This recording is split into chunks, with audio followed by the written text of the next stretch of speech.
One kiss can silence a rumor, but some destinies refuse to stay silent. No one in Blackthorn Hall remembered exactly how the whisper had begun. Some blamed jealous nobles. Others insisted rival vampire houses had planted it on purpose. By sunset, the rumor had spread through every marble corridor, every candlelit balcony, and every crystal ballroom in the kingdom. They claimed vampire King Lucian Ashcroft had secretly chosen a human woman as his future queen. The story was absurd. Lucian had never even spoken to the woman whose name now echoed through the palace. Grace Bennet had arrived at Blackthorn Hall less than 3 hours earlier carrying a silver tray instead of a royal title. She worked double shifts at a small family-owned restaurant nearly 30 miles from the capital, taking every catering job she could find after her grandmother's medical bills emptied the last dollar in her savings account. Tonight's royal banquet paid $200 for one evening's work, enough to keep the lights on in her tiny apartment for another month. She had promised herself she would stay invisible, blend in, serve the guests, go home before midnight. That promise lasted exactly 47 minutes. Grace stepped carefully through the grand ballroom, balancing glasses of sparkling cider as musicians filled the air with elegant melodies. Crystal chandeliers reflected thousands of tiny lights across polished marble floors, while nobles dressed in black and silver exchanged polite smiles that rarely reached their eyes. She felt every expensive gaze slide past her plain uniform. Human servants were expected to be silent, efficient, and forgettable. Grace preferred it that way. Then she noticed him. Standing near the towering stained glass windows was a man whose presence seemed to quiet the room without a single word. His tailored black suit fit with effortless precision, his posture perfectly still, his expression unreadable. His skin was remarkably pale, almost luminous beneath the candlelight, making his dark hair appear even darker. Every noble subtly adjusted their position whenever he moved, not out of fear alone, but out of respect earned through centuries. No ordinary human could imagine. Lucian Ashcroft rarely smiled. Tonight was no exception. Grace lowered her eyes immediately. Looking directly at the Vampire King was considered disrespectful unless invited. She reminded herself he was simply another guest to serve, even if legends claimed he had ruled longer than most kingdoms had existed. Before she reached his table, a sharp whisper drifted across the ballroom. Then another. Then another.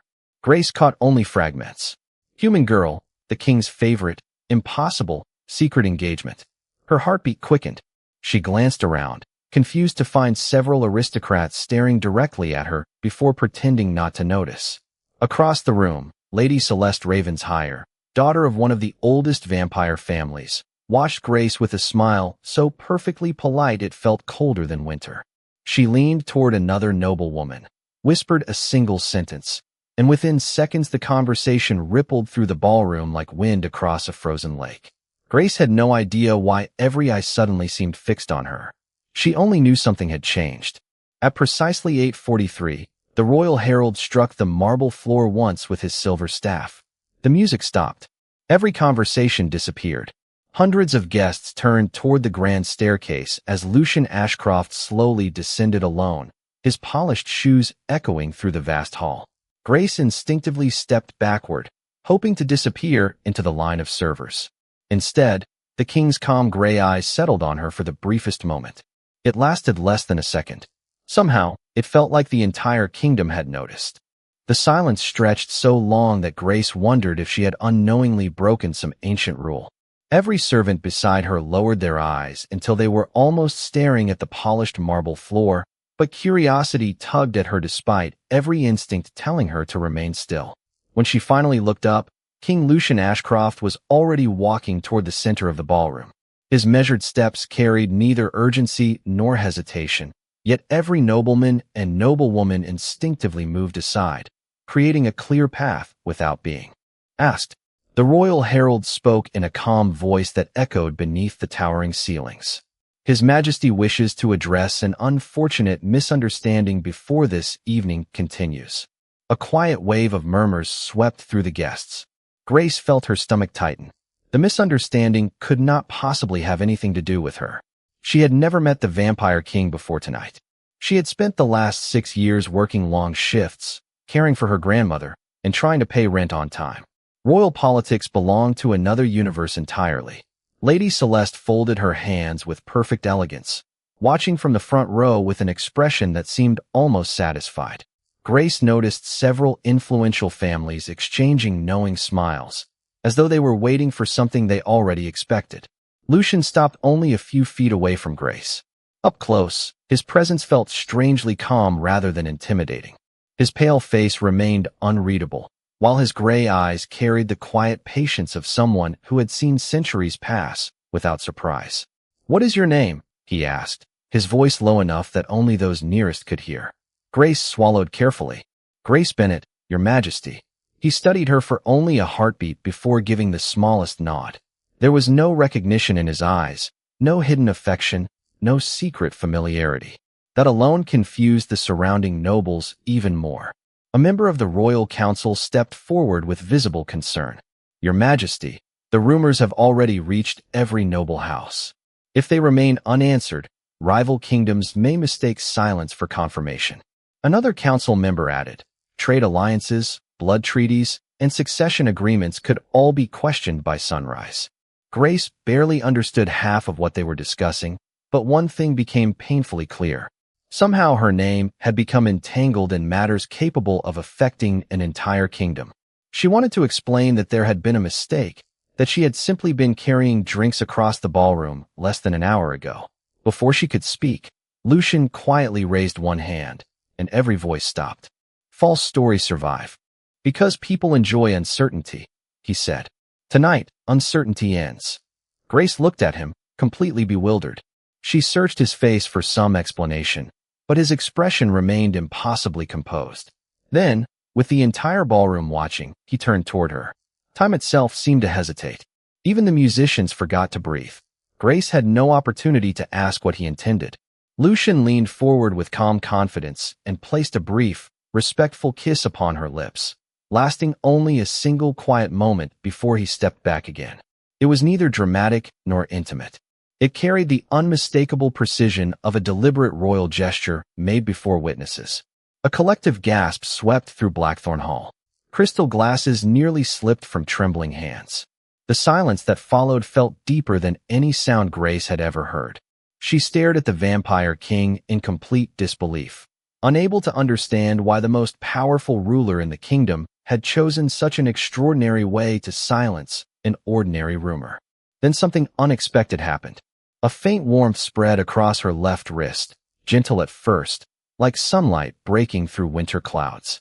Lucian lowered his gaze toward his own hand at the exact same instant.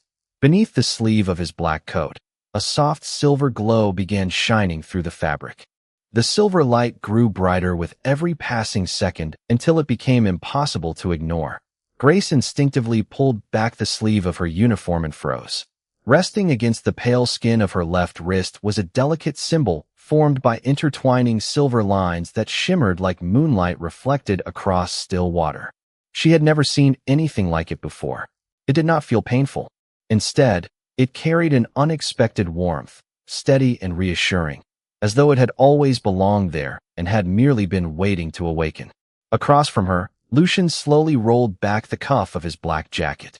The identical mark glowed against his remarkably pale skin. For the first time that evening, something almost imperceptible crossed the Vampire King's composed expression. It was not fear. It was not excitement. It was genuine surprise. The council members stared without speaking. Several elderly nobles instinctively stepped backward. One woman quietly dropped the jeweled fan she had been holding, the sound echoing through the silent ballroom like a distant bell. Lady Celeste's confident smile vanished. She looked from Grace to Lucian and back again as though refusing to believe what stood before her eyes. Finally, an elderly council elder whispered words that sounded almost too sacred to speak aloud. "The Moonbound Seal." The name drifted through the hall, repeated by one stunned voice after another. Grace had never heard those words before, yet the reaction around her made one truth impossible to ignore. Everyone else had. She turned toward the nearest servant, hoping someone would explain what was happening, but the young man simply shook his head in disbelief. "I thought it was only a legend," he whispered. Lucian remained perfectly still while studying the glowing symbol on his wrist. His calm eyes lifted toward the elderly council elder. Explain. The request contained neither anger nor urgency, only quiet authority. The elder hesitated before answering. Your Majesty, the Moonbound Seal has not appeared for centuries. According to the oldest royal records, it manifests only when fate itself recognizes a bond that no council, no family, and no throne can create or destroy. Grace immediately shook her head. There has to be a mistake. Every face turned toward her. She felt suddenly very small beneath hundreds of watchful eyes. I came here because I needed the paycheck. I do not know anything about ancient seals or royal legends. Her honest words hung in the air. They carried no ambition, no hidden scheme, no desire for power. Perhaps that sincerity unsettled the nobles more than anything else. Lucian watched her carefully. Unlike the others, he seemed to weigh not the legend but the person standing before him. There was confusion in Grace's eyes, not calculation. Fear, not ambition. He had spent centuries learning to recognize deception. He found none. Before another word could be spoken, the silver marks on both wrists pulsed once more. This time the glow expanded into faint threads of light that drifted briefly through the air before fading like tiny stars disappearing before dawn. A collective breath escaped the ballroom. The musicians remained frozen. Even the candles appeared strangely still. The royal historian, an elderly vampire whose family had guarded the kingdom's archives for generations, stepped forward with trembling hands. Your Majesty, he said quietly, if the ancient chronicles are correct, then tonight was never caused by the rumor. Lucian met the old scholar's eyes. Continue. The historian lowered his voice until only those closest could hear. The rumor did not create this moment. It merely led both of you to the place where destiny intended you to stand. Grace felt the warmth on her wrist once again, stronger than before, while somewhere deep within Blackthorn Hall, a single ancient bell rang on its own for the first time in hundreds of years. The ancient bell continued to echo through Blackthorn Hall long after its single note should have faded. The sound rolled gently across the stone corridors and vaulted ceilings, reaching corners of the palace that had remained silent for generations. Every vampire in the ballroom recognized what it meant, even if few had ever expected to hear it with their own ears. Grace did not understand the significance, but she could feel the atmosphere changing around her. The curiosity in the room had transformed into cautious uncertainty. Some nobles now looked at her with open disbelief. Others regarded her with something far more complicated, respect mixed with fear. Lucian slowly lowered his sleeve, hiding the glowing mark without taking his eyes off Grace. Whatever had just happened was beyond anyone's plan, including his own. He turned toward the council with quiet authority. This gathering is concluded. Several council members exchanged uneasy glances. One finally stepped forward. Your Majesty, with respect, the appearance of the Moonbound Seal cannot simply be ignored. Protocol requires the council to examine the human immediately. Before the elder could continue, Lucian answered calmly. Grace Bennett is not an object for examination. His voice never rose. Yet the statement settled over the ballroom with undeniable finality. Grace blinked in surprise. Only moments earlier she had expected to leave through the servant's entrance with an empty tray and a modest paycheck. Now the king himself was speaking on her behalf. She did not understand why. Neither, apparently, did anyone else. Lady Celeste stepped forward with flawless composure, recovering her confidence more quickly than the others. Your Majesty, she said politely, surely the council only wishes to protect the kingdom. If the seal truly means what the chronicles claim, every noble family deserves answers. Lucian regarded her quietly. Answers will come after facts. The brief reply left no room for argument. Grace looked toward the palace doors. They suddenly seemed impossibly far away. She quietly asked the nearest servant whether she should return to the kitchen. The young man looked almost frightened. I do not think anyone expects you to serve dinner anymore. For the first time that evening, Grace almost laughed despite everything happening around her. The absurdity of the situation briefly outweighed her anxiety. Less than an hour ago, she had worried about dropping a serving tray.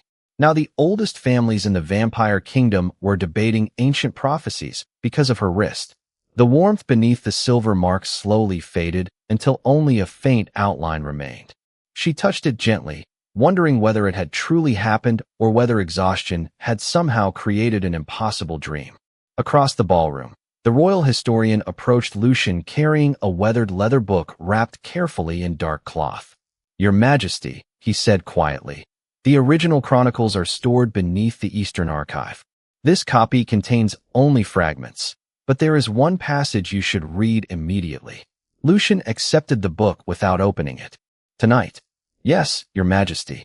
The historian hesitated before adding, "If the seal has awakened after all these centuries, the old protections may awaken as well." Grace caught only pieces of the conversation, but one phrase lingered in her thoughts. Old protections? Protections against what? Before she could ask, the massive entrance doors to the ballroom slowly opened. Captain Rowan Mercer, commander of the Royal Guard, entered with measured steps before stopping respectfully several feet from the throne. "Your Majesty," he announced, "word has already reached the outer districts. Messengers from 3 noble houses have arrived within the last 10 minutes requesting an immediate audience regarding the human called Grace Bennett." The room grew silent once again. Grace felt every gaze return to her. Somehow, before the banquet had even ended, her ordinary name had become the center of conversations throughout the kingdom, and she realized with growing unease that leaving the palace unnoticed was no longer possible. Captain Rowan Mercer remained perfectly still after delivering his report, but the concern in his eyes revealed more than his disciplined posture ever could. Noble messengers arriving before the banquet had even ended meant the news had traveled with astonishing speed. Grace struggled to understand how that was possible. She had not even left the ballroom, yet somehow strangers beyond the palace walls already knew her name. Lucian considered the captain's words for only a moment before speaking. "Escort the messengers to the eastern reception chamber. Inform them they will receive an audience tomorrow morning." Rowan bowed immediately. "Yes, Your Majesty. Until then, no one enters or leaves this wing without my permission." "It will be done." As the captain departed, the enormous doors closed once more, leaving the ballroom wrapped in an uneasy stillness. The celebration that had begun with music and conversation now felt like a gathering suspended between history and uncertainty. Grace glanced toward the servants who had arrived with her that evening. Most avoided looking directly at her, not because they feared her, but because they no longer knew how they were expected to treat her. She noticed the restaurant manager standing near the entrance, nervously clutching a clipboard. Their eyes met briefly before he offered an apologetic smile that seemed to say he could no longer help her. Grace understood. Whatever happened next had moved far beyond ordinary employment. Lucian turned toward her for the first time since the ancient bell had sounded. "Miss Bennett." She straightened instinctively. "Yes, Your Majesty? Do you have family waiting for you tonight?" The unexpected question caught her completely off guard. "Only my grandmother," she answered honestly. "She lives with me. She worries if I come home late." Lucian gave a thoughtful nod. "Then she should be informed that you are safe." Grace blinked. Of all the possibilities racing through her mind, she had not expected the king to think first about her grandmother's concern. Before she could respond, he looked toward Captain Rowan's lieutenant standing nearby. "Arrange transportation. Deliver a written message confirming that Miss Bennett will remain under royal protection this evening." "Immediately, Your Majesty." Grace felt an unfamiliar mixture of relief and confusion. The king had spoken with calm certainty, never asking whether she wished to remain. Under different circumstances, she might have objected. Yet the memory of the noble messengers waiting beyond the palace reminded her that leaving alone no longer seemed wise. The royal historian quietly approached once more, carrying another smaller volume bound in faded blue leather. "I searched the banquet archives," he said softly. "There is one detail that deserves Your Majesty's attention." Lucian accepted the book. "Speak." Every recorded appearance of the Moonbound Seal was followed by an attempt from outside forces to reach the marked individual before sunrise. Grace heard every word. "Reach them?" she asked carefully. The historian looked at her with kind but troubled eyes. "Not always with harmful intentions, Miss Bennett. Some sought answers. Others sought influence.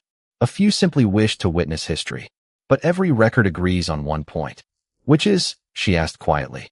"Once the seal appears, an ordinary life becomes impossible." The sentence settled heavily inside her. Only that morning she had worried about grocery prices. overdue utility bills, and whether she could afford new shoes for work. Now an ancient scholar was calmly telling her that her old life might already be gone. Lucian closed the weathered book and looked toward the towering windows where moonlight spilled across the marble floor.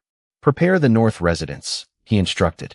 Several council members exchanged surprised glances. The north residence was reserved for honored guests under direct royal protection. "Miss Bennet will remain inside the palace until we understand why destiny chose tonight." Grace quietly looked down at the fading silver mark on her wrist. It no longer glowed, yet somehow she sensed that its silence was only temporary, as though it were patiently waiting for the next chapter to reveal itself. Grace had never imagined that the longest walk of her life would take place inside a palace instead of across the streets of her own neighborhood. Escorted by Captain Rowan Mercer and 2 royal guards, she followed a quiet corridor that curved away from the grand ballroom and into a wing of Blackthorn Hall she had never known existed. The distant sounds of the banquet slowly disappeared behind stone walls lined with towering windows, ancient paintings, and silver lanterns whose soft light reflected across polished floors. Everything around her felt timeless, as though every step carried her farther from the ordinary world she had left only a few hours earlier. Lucian walked several feet ahead, saying very little. His calm silence did not feel cold. Instead, it suggested a mind occupied with questions that even centuries of experience could not immediately answer. Grace glanced at the faint outline of the silver mark on her wrist once more. It remained still, almost invisible beneath the sleeve of her uniform. She wondered if it would eventually disappear. Part of her desperately hoped it would. Another part quietly suspected it never would. They arrived before a pair of carved oak doors nearly 15 feet high. Rowan opened them with respectful precision, revealing a spacious residence overlooking the northern gardens. Moonlight poured through tall windows onto warm wooden floors, elegant furniture, and shelves filled with books instead of extravagant decorations. The room felt unexpectedly peaceful. "This will be your residence for now," Lucian said. Grace looked around in astonishment. "This entire place, for me?" "Temporarily," he replied. "Until we understand what has happened." She hesitated before answering. "Your Majesty, I appreciate your kindness, but I do not belong here." Lucian regarded her thoughtfully. "Neither of us expected you to." The quiet honesty in his reply surprised her more than any royal ceremony could have. There was no attempt to pretend everything was under control. For the first time that evening, Grace realized the king was navigating the mystery alongside her rather than directing it from above. A gentle knock interrupted the silence. An elderly housekeeper entered carrying neatly folded clothing and a tray with tea, fresh bread, fruit, and warm soup. She bowed respectfully. "Miss Bennet, I am Mrs. Eleanor Whitmore. His Majesty requested that you have something comforting after such an extraordinary evening." Grace smiled with genuine gratitude. "Thank you." Mrs. Whitmore returned the smile with quiet warmth before arranging the tray near the fireplace. "If you need anything during the night, simply ring the silver bell beside the window." After the housekeeper departed, Lucian walked toward one of the bookshelves where an old map of the kingdom hung inside a polished frame. "There is something I wish to ask you." Grace nodded. "Of course. Before tonight, had you ever seen the symbol that appeared on your wrist?" She answered immediately. "Never." "Have you ever visited this palace?" "No." "Have you heard the phrase Moonbound Seal?" "Only tonight." Lucian remained silent for several moments, carefully considering every answer. None suggested deception. None explained the impossible connection that had awakened before hundreds of witnesses. Suddenly Grace remembered something she had almost dismissed as unimportant. "Actually," Lucian turned toward her, "there is one strange thing." "Go on." "When I was very young, my grandmother used to tell me that our family once protected something precious for people whose names had been forgotten. She always said it was only an old story passed down through generations. I never believed it." Lucian's expression remained composed, but his attention sharpened instantly. "Did she ever tell you what they protected?" Grace searched her memory before slowly shaking her head. "No. She always stopped the story before that part." At that exact moment, the faint silver mark on her wrist shimmered once again, and somewhere deep beneath Blackthorn Hall, as if responding to words spoken aloud after centuries of silence, an ancient mechanism quietly awakened. For several quiet seconds, neither of them moved. The soft shimmer on Grace's wrist faded once again, but the silence beneath Blackthorn Hall did not return. Instead, a faint vibration lingered beneath the polished wooden floor, so subtle that it could easily have been mistaken for imagination. Lucian looked toward the stone wall at the far end of the chamber, his expression thoughtful. He had lived through centuries of changing kingdoms, witnessed forgotten dynasties rise and disappear, and explored nearly every chamber within the palace. Yet he had never sensed the fortress itself responding to a conversation. Captain Rowan entered moments later after receiving permission to approach. "Your Majesty," he said quietly. "The palace scholars have reported something unusual." Lucian turned toward him. "Continue." Several sealed passages beneath the Eastern archives have become accessible. Stone doors that have remained locked for generations opened without anyone touching them. Grace exchanged a puzzled glance with the king. Rowan continued. "No damage. No signs of forced entry. The mechanisms simply activated on their own." Lucian considered the report in silence. The timing was impossible to ignore. First the Moonbound Seal, then the ancient bell, now hidden passages awakening beneath the palace. They were no longer dealing with isolated events. Something older than memory had begun unfolding one careful step at a time. "Prepare the archive," Lucian instructed. "At first light, we investigate." Rowan bowed. "Yes, Your Majesty." After the captain departed, Grace slowly walked toward the tall window overlooking the moonlit gardens. The palace grounds stretched across rolling hills lined with silver trees whose leaves reflected the pale light like thousands of tiny mirrors. It was breathtakingly beautiful, yet she found herself thinking about something much simpler. Her grandmother would probably still be awake, wondering whether she had eaten dinner. The thought made her smile softly. "May I ask you something?" Grace said without turning away from the window. "You may," Lucian replied. "Does everyone in your kingdom believe destiny cannot be changed?" The question lingered between them. Lucian joined her near the window before answering. "Many believe destiny controls every path." He looked toward the distant horizon beyond the palace walls. "I have always believed destiny opens doors. It does not force anyone to walk through them." Grace considered his words carefully. "Then perhaps this seal is only a beginning, not a decision." Lucian glanced toward her, quietly surprised by the simplicity of the thought. The oldest philosophers in his court had spent centuries debating fate, prophecy, and choice. Yet the young woman standing beside him had expressed the idea with a clarity none of them had achieved. Before he could respond, the silver mark on Grace's wrist glowed once more. This time it remained gentle instead of brilliant. Grace instinctively placed her hand against the cool glass of the window. The moment her fingertips touched the surface, faint silver lines spread across the glass like delicate frost, slowly forming the outline of an unfamiliar symbol. Neither of them spoke. The image lasted only a few seconds before disappearing as quietly as it had appeared. Lucian memorized every detail. He had never seen the design before, yet something about it felt strangely familiar, almost as though it belonged in a forgotten chapter of the Royal Chronicles. Grace lowered her hand. "I did not mean to do that." "I know," Lucian answered calmly. A gentle knock interrupted them. The royal historian entered carrying several rolled maps and a carefully wrapped wooden case. He stopped just inside the doorway. "Your Majesty," he said with visible excitement. "While examining the newly opened archive passages, we discovered an inscription carved into the oldest stone beneath the palace." Lucian's eyes narrowed slightly. "What does it say?" The historian carefully unwrapped the case and revealed a charcoal rubbing taken directly from the ancient wall. Across the faded parchment stretched elegant symbols unlike any modern language. Grace looked at them for only a heartbeat before an unexpected feeling washed over her, as though she had seen those mysterious markings somewhere long before this unforgettable night. Grace could not explain why the symbols felt familiar.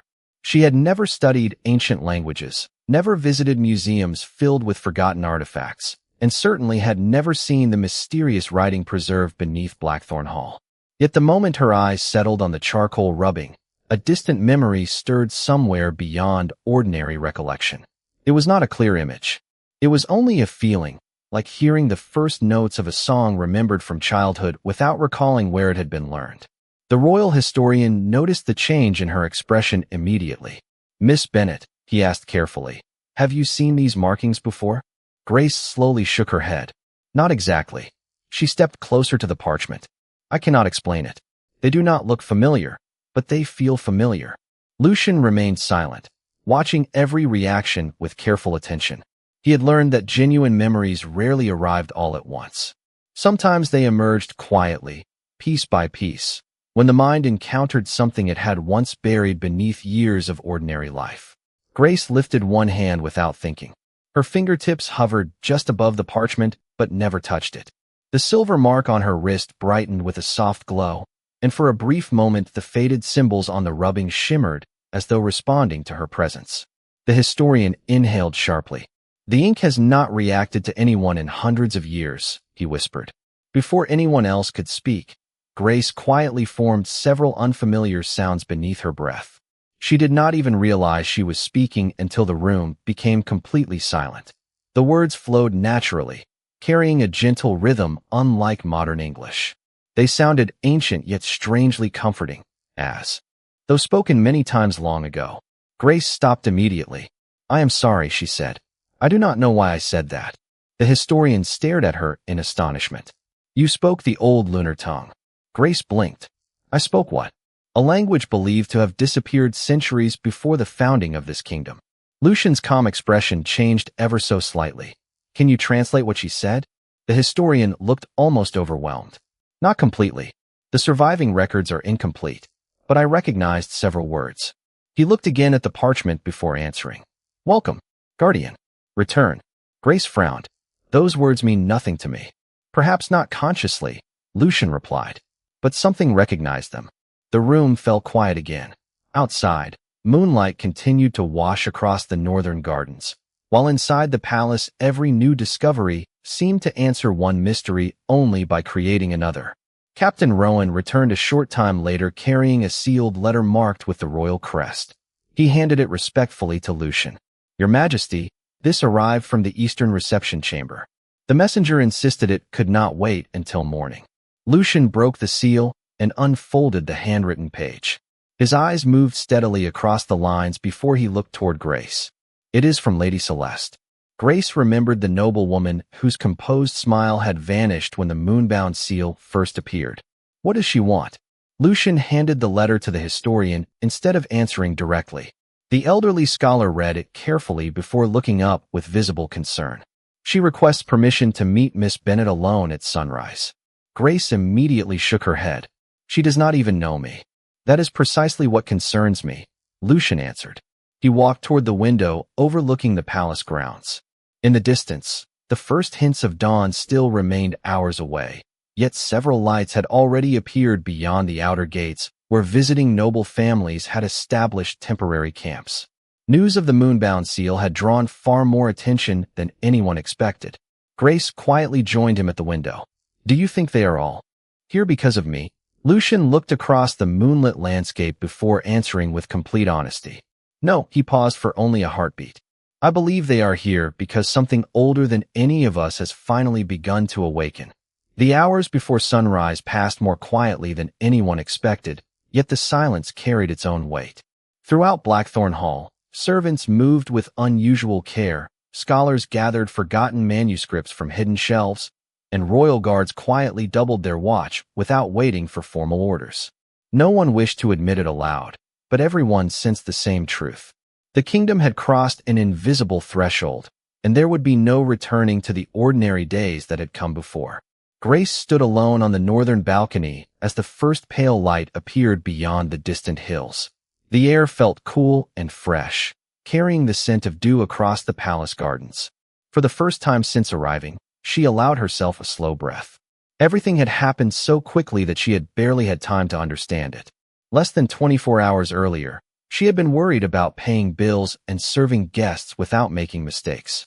Now she stood inside the oldest palace in the kingdom wearing borrowed clothes, carrying an ancient mark upon her wrist, while historians searched forgotten archives because of her existence. Soft footsteps approached behind her. She turned to find Lucian standing nearby, his black coat gently moving in the morning breeze. The first rays of sunlight softened the sharp lines of his pale face, giving him a thoughtful expression that seemed less like a king and more like a man carrying responsibilities no one else could fully understand. Neither of them spoke immediately. They simply watched the sun rise together as golden light slowly replaced the silver glow of the moon. Finally, Grace broke the silence. "Do you ever wish your life had been ordinary?"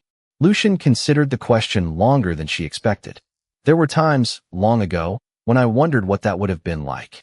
He offered a faint smile that barely reached his eyes. "Then I realized every life carries responsibilities. They simply wear different names." Grace looked down at the fading mark on her wrist. "I still do not know why this happened to me." "Neither do I," Lucian admitted. "But uncertainty does not frighten me as much as ignoring the truth." Before Grace could answer, the royal historian hurried onto the balcony carrying the weathered blue journal they had examined during the night. His usually steady hands trembled with excitement. "Your Majesty," he said, carefully catching his breath, "we completed the translation." Lucian turned toward him immediately, and the historian opened the fragile pages to a newly deciphered passage. The inscription beneath the palace does not describe a weapon, a crown, or a throne as generations believed. He looked toward Grace before continuing. "It describes a promise." Grace frowned slightly. "A promise?" "Yes." The elderly scholar nodded. "Centuries ago, when distrust threatened to divide the kingdoms forever, an oath was made between two families. One would guard wisdom, the other would guard power. Neither could fulfill the promise alone." Lucian's eyes met Grace's. The historian quietly continued reading. The ancient text ends with one final sentence. He paused before speaking the translated words aloud. "When kindness reaches power without seeking it, the forgotten path shall open once more." The balcony fell silent. Grace slowly remembered the reason Lucian had kissed her in the ballroom. It had never been an act of affection or ambition. It had simply been an attempt to end a rumor before it harmed the kingdom. Neither of them had expected that one respectful gesture would awaken a forgotten promise buried beneath centuries of history. Lucian looked across the awakening kingdom stretching beyond the palace walls. The noble families would still demand answers. The archives still held unopened chambers. The Moonbound Seal still carried mysteries waiting to be understood. Yet for the first time since the impossible events had begun, uncertainty no longer felt like an enemy. It felt like the beginning of a journey chosen not by power alone, but by compassion, honesty, and trust. And as the morning sun rose above Blackthorn Hall, both of them quietly understood that sometimes history does not change because the strongest ruler commands it. Sometimes it changes because an ordinary heart chooses kindness when the world least expects it.